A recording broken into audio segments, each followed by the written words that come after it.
Gracia y paz. Bienvenidos al plan de lectura Por amor a su palabra. Una lectura bíblica para cada día del año en la versión Nueva Traducción Viviente. Hoy es 9 de enero. Iniciamos nuestro plan de lectura el día de hoy en Génesis capítulo 9 y luego iremos a Génesis capítulo 10. Veremos cómo el Señor en su misericordia confirmará en su palabra de no volver a derramar las aguas del diluvio sobre la humanidad a través de una señal en el cielo, el arco iris. Asimismo, veremos el favor de Dios a la descendencia de Noé en Sem, Cam y Jafet. Continuaremos nuestra lectura en el Nuevo Testamento, Mateo capítulo 9.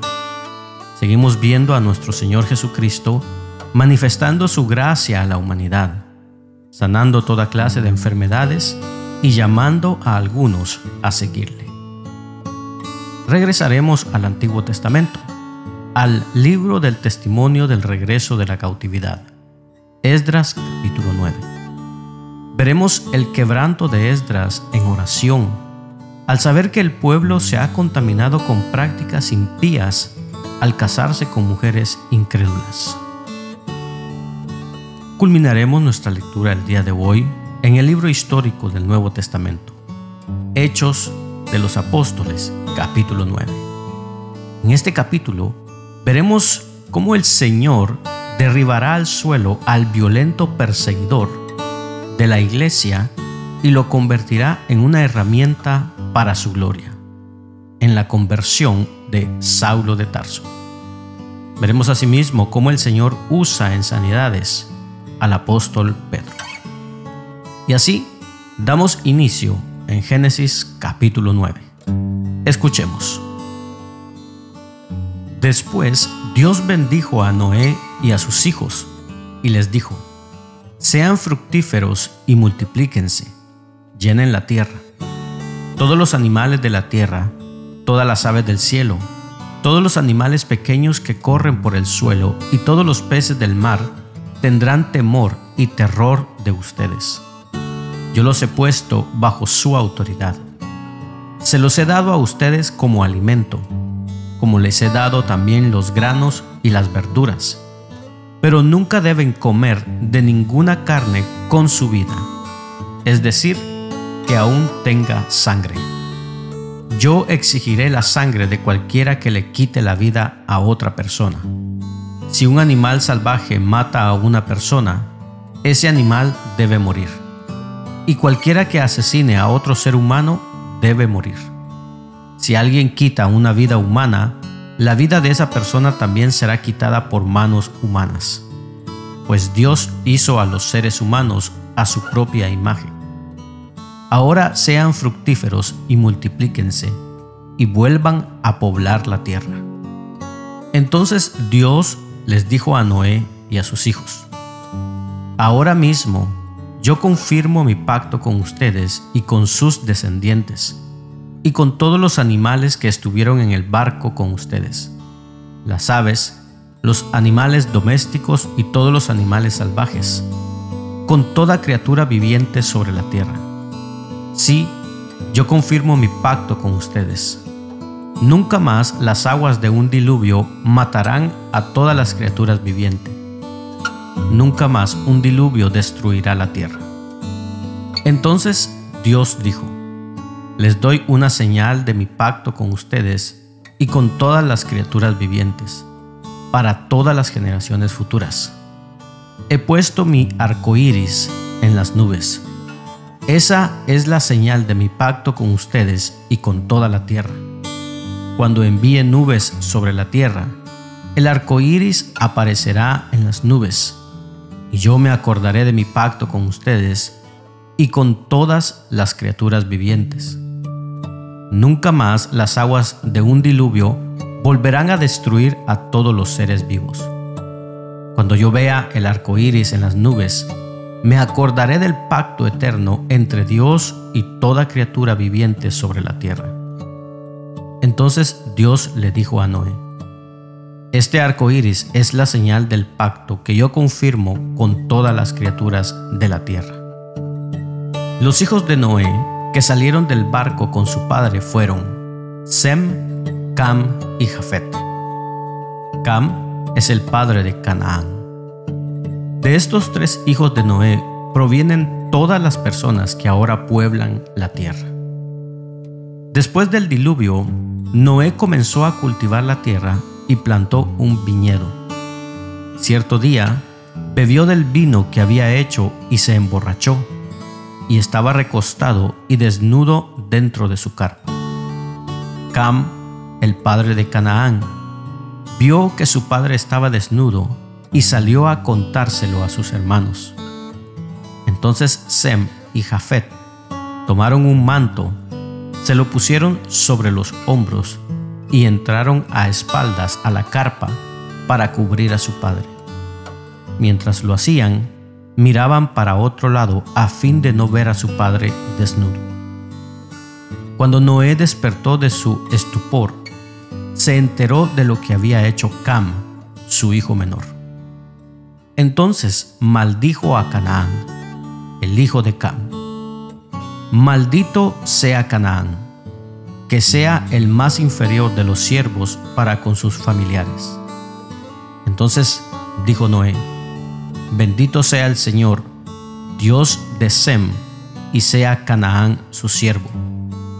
Que Dios extienda el territorio de Jafet, que Jafet comparta la prosperidad de Sem, y sea Canaán su siervo. Noé vivió 350 años más después del gran diluvio. Vivió 950 años y luego murió. Vayamos ahora a Génesis capítulo 10. Escuchemos. Este es el relato de las familias de Sem, Cam y Jafet, los tres hijos de Noé, a quienes les nacieron muchos hijos después del gran diluvio. Los descendientes de Jafet fueron Gomer, Magog, Madai, Javán, Tubal, Mesec y Tiras. Los descendientes de Gomer fueron Askenaz, Rifat y Togarma. Los descendientes de Javán fueron Elisa, Tarsis, Kitim y Rodanim. Los descendientes de ellos llegaron a ser los pueblos marineros que se dispersaron por diversas tierras, cada uno identificado por su propio idioma, clan e identidad nacional. Los descendientes de Cam fueron Cus, Mizraim, Fut y Canaán. Los descendientes de Cus fueron Seba, Ávila, Saptá, Raamá y Sapteca. Los descendientes de Raamá fueron Seba y Dedán. Cus también fue antepasado de Nimrod, el primer guerrero heroico de la tierra, ya que Nimrod fue el mejor cazador del mundo. Su nombre llegó a ser proverbial. La gente decía: este hombre es como Nimrod, el mejor cazador del mundo. Él construyó su reino en la tierra de Babilonia, con las ciudades de Babel, Erec, Akkad y Calne. Desde allí extendió su territorio a Asiria y construyó las ciudades de Nínive, Rehobot-ir, Calá y Resén, la gran ciudad situada entre Nínive y Cala. Mizraim fue antepasado de los ludeos, los anameos, los leabitas, los naftujita, los patruseos, los caslujitas y los caftoritas, de los cuales descendieron los filisteos. El hijo mayor de Canaán fue Sidón, antepasado de los sidonios. Canaán también fue antepasado de los hititas, los jebuseos, los amorreos, los gergeseos, los heveos, los araseos, los cineos, los arbadeos, los semareos y los amateos. Con el tiempo, los clanes cananeos se dispersaron y el territorio de Canaán se extendió desde Sidón, en el norte, hasta Gerar y Gaza, en el sur, y por el oriente tan lejos como Sodoma, Gomorra, Adma y Seboim, cerca de Lasa. Ellos fueron los descendientes de Cam, identificados por clan, idioma, territorio e identidad nacional. También le nacieron hijos a Sem, el hermano mayor de Jafet. Sem fue antepasado de todos los descendientes de Eber. Los descendientes de Sem fueron Elam, Asur, Arfaxad, Lud y Aram. Los descendientes de Aram fueron Uz, Ul, Keter y Mas. Arfaxad fue el padre de Sala, y Sala fue el padre de Eber. Eber tuvo 2 hijos. El primero se llamó Peleg, que significa división, porque durante su vida los habitantes del mundo estaban divididos en diferentes grupos según su idioma. Su hermano se llamó Joctán. Joctán fue el antepasado de Almodad, Selef, Azar Mavet, Gera, Adoram, Usal, Dikla, Obal, Abimael, Seba, Ofir, Ávila y Hobbab. Todos ellos fueron descendientes de Joctán. El territorio que ocupaban se extendía desde Mesa hasta Sefar, en las montañas orientales. Ellos fueron los descendientes de Sem, identificados por clan, idioma, territorio e identidad nacional. Esos son los clanes que descendieron de los hijos de Noé, ordenados por nación, de acuerdo con la línea de descendencia correspondiente. Todas las naciones de la tierra descendieron de esos clanes después del gran diluvio. Continuamos nuestra lectura en el Nuevo Testamento. Mateo capítulo 9. Escuchemos. Jesús subió a una barca y regresó al otro lado del lago, a su propia ciudad. Unos hombres le llevaron a un paralítico en una camilla. Al ver la fe de ellos, Jesús le dijo al paralítico: «Ánimo, hijo mío, tus pecados son perdonados».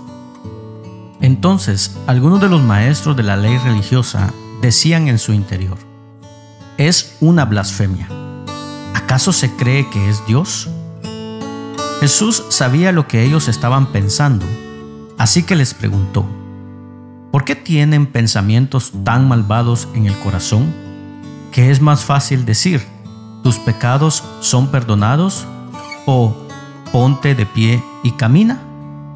Así que les demostraré que el Hijo del Hombre tiene autoridad en la tierra para perdonar pecados.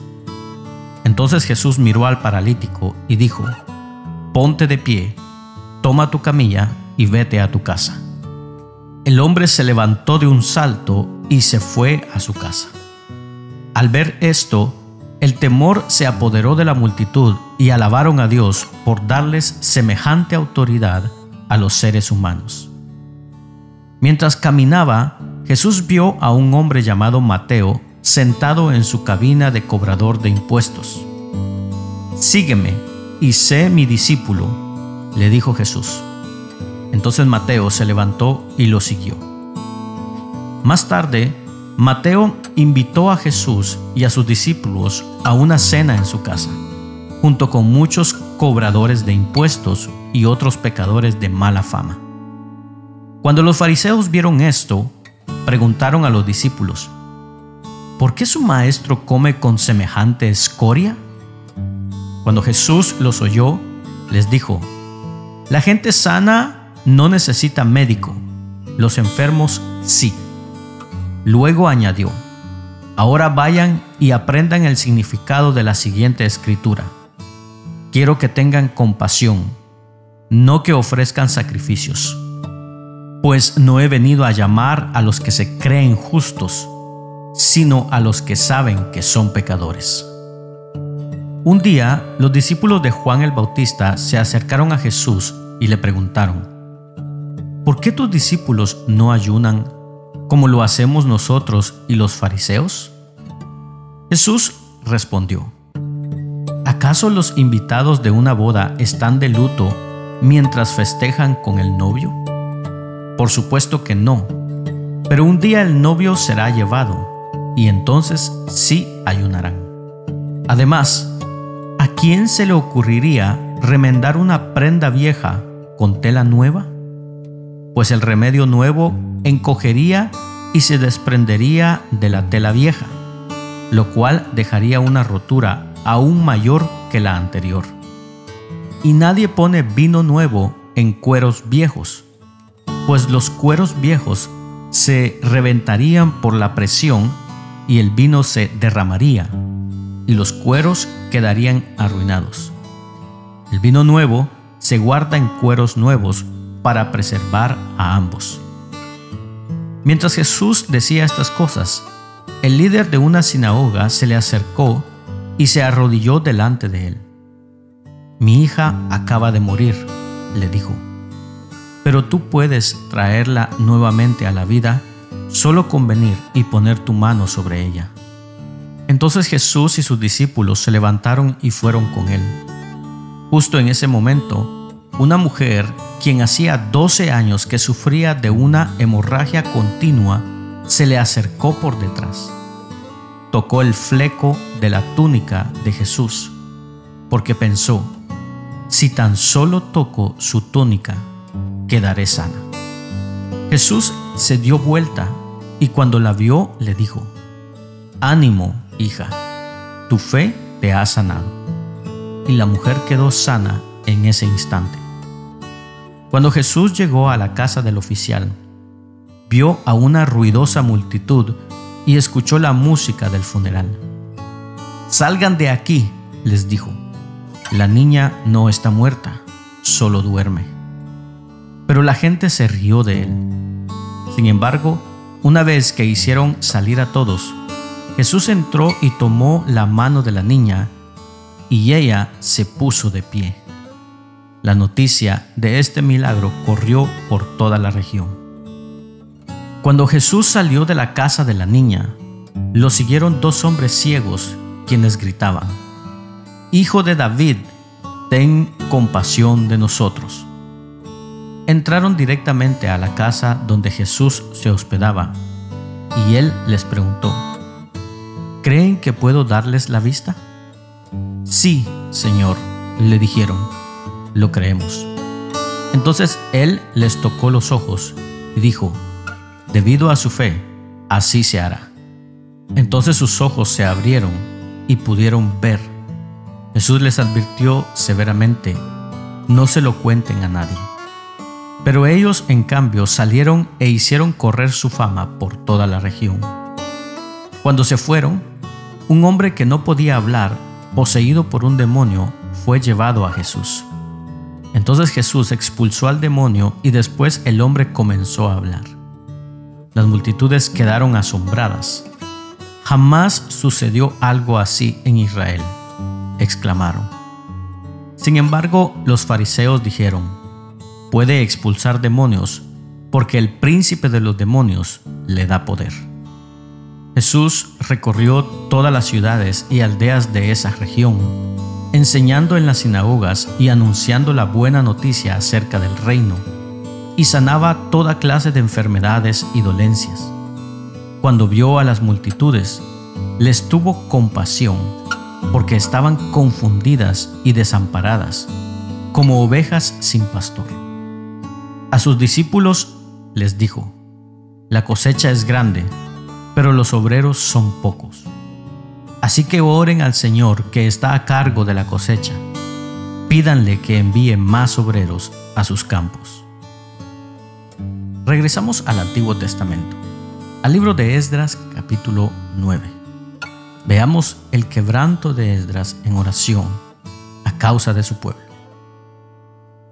Una vez realizadas estas cosas, los líderes judíos vinieron a verme y dijeron: «Muchos del pueblo de Israel e incluso algunos sacerdotes y levitas no se han mantenido separados de los otros pueblos que viven en esta tierra. Han adoptado las prácticas detestables de los cananeos, los hititas, los fereceos los jebuseos, los amonitas, los moabitas, los egipcios y los amorreos. Pues los hombres de Israel se han casado con mujeres de esos pueblos y también las han tomado como esposas para sus hijos, de manera que la raza santa se ha corrompido a causa de esos matrimonios mixtos. Peor aún, los primeros en cometer este ultraje han sido los líderes y los funcionarios. Al oír esto, me rasgué el manto y la camisa, me arranqué el pelo de la cabeza y de la barba, y me senté completamente horrorizado. Entonces todos los que temblaban ante las palabras del Dios de Israel vinieron y se sentaron conmigo a causa de este ultraje cometido por los que habían regresado del destierro. Allí me quedé sentado, totalmente horrorizado, hasta la hora del sacrificio vespertino. A la hora del sacrificio, me levanté de donde había estado sentado, haciendo duelo con mis ropas rasgadas. Caí de rodillas y levanté las manos al Señor mi Dios. Hice la siguiente oración: Oh Dios mío, estoy totalmente avergonzado.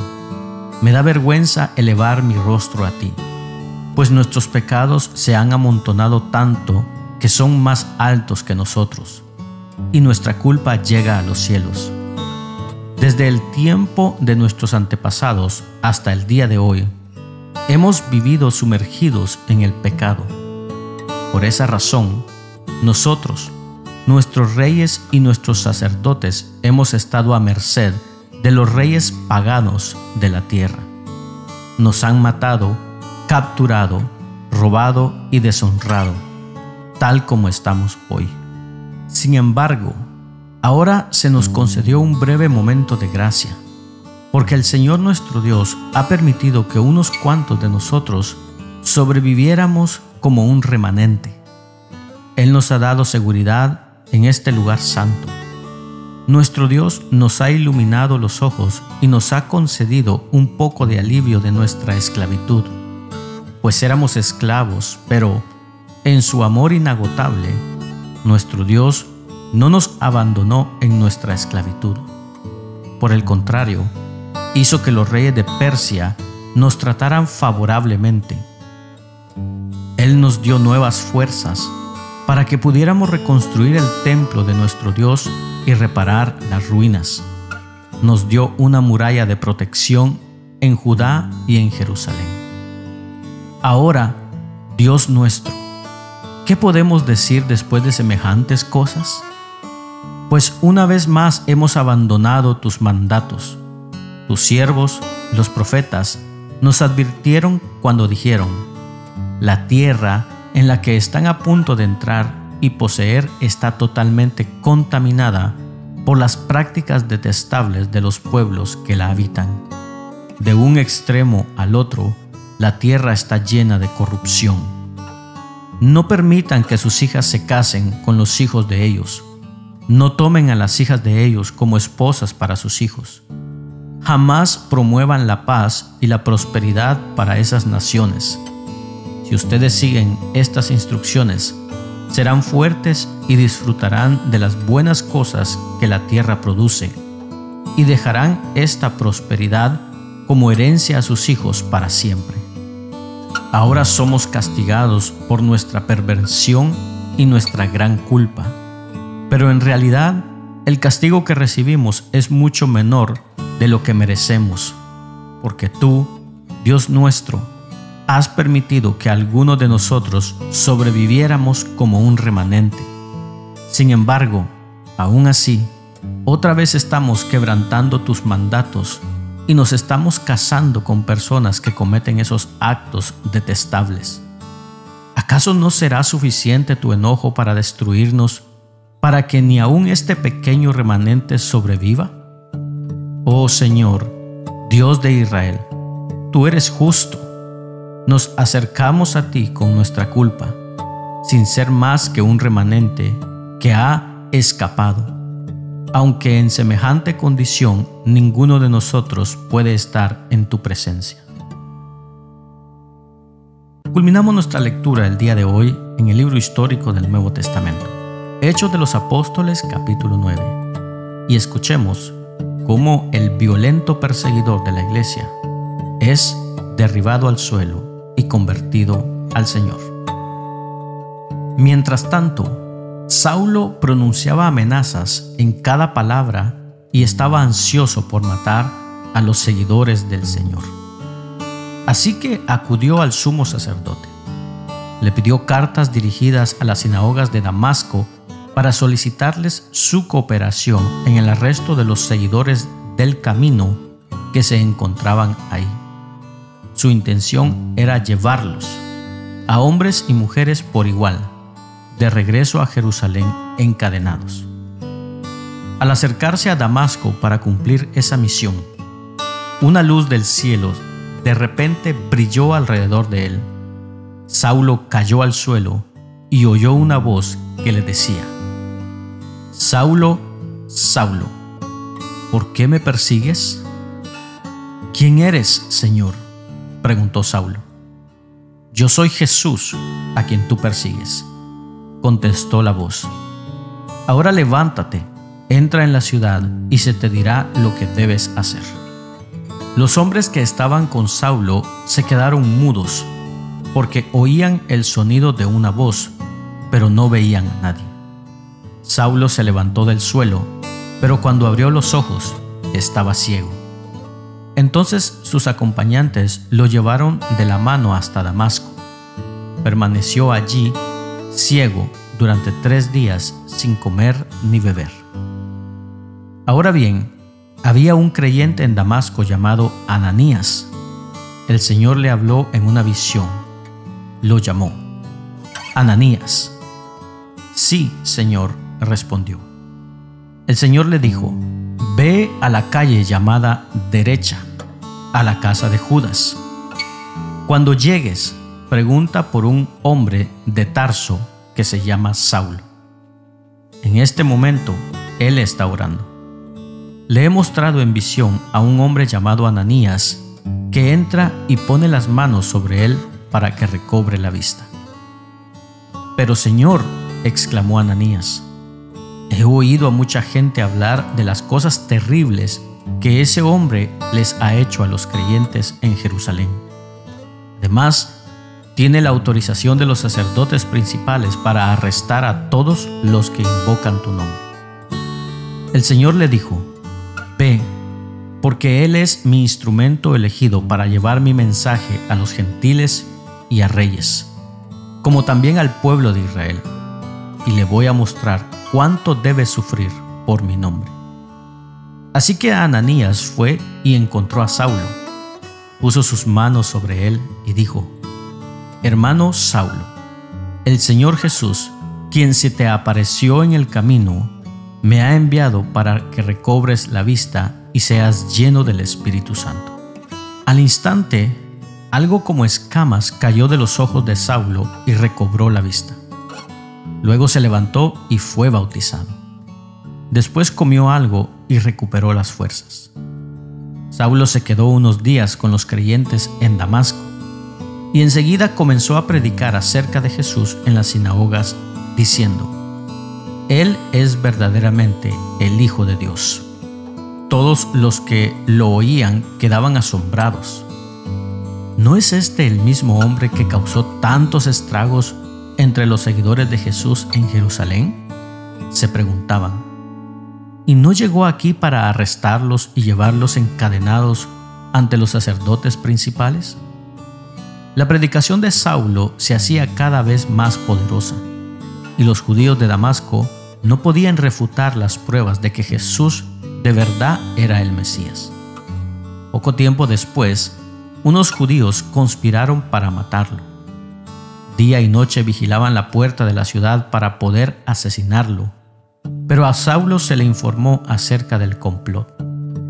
De modo que, durante la noche, algunos de los creyentes lo bajaron en un canasto grande por una abertura que había en la muralla de la ciudad. Cuando Saulo llegó a Jerusalén, trató de reunirse con los creyentes, pero todos le tenían miedo. no creían que de verdad se había convertido en un creyente.